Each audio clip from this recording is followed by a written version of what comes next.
So my dad sadly had a stroke 10 years ago, well, a bit longer now, 14 years ago. So my mum was my dad's carer.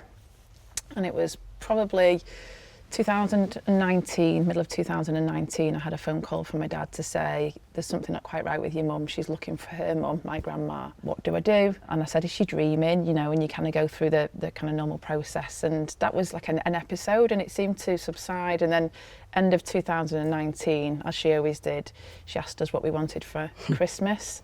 And I remember saying to her, I really like these glasses from Next, wine glasses. There was a set of them. And she just couldn't get her head around how to order them. And then when she did order them, we had multiple sets of them arrive. So, you know, over the Christmas period, we had a conversation with my brothers similar to you. If I'm honest with you, Diana, we didn't really act quick enough. So we just left it a little bit because we weren't quite sure how to approach my mum.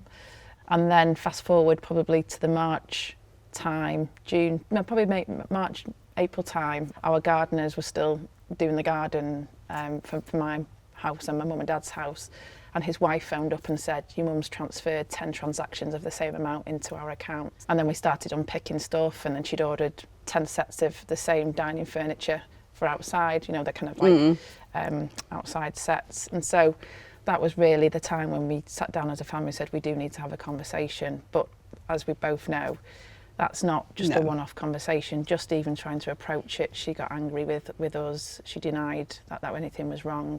You could see she was scared. There was like slight cracks a little bit where she did say that she was feeling vulnerable, but then she'd snap out of it. And so then went on probably 18 months of us trying to get her officially accepting and diagnosed, and then trying to get her onto the meds, which was a really tough journey actually.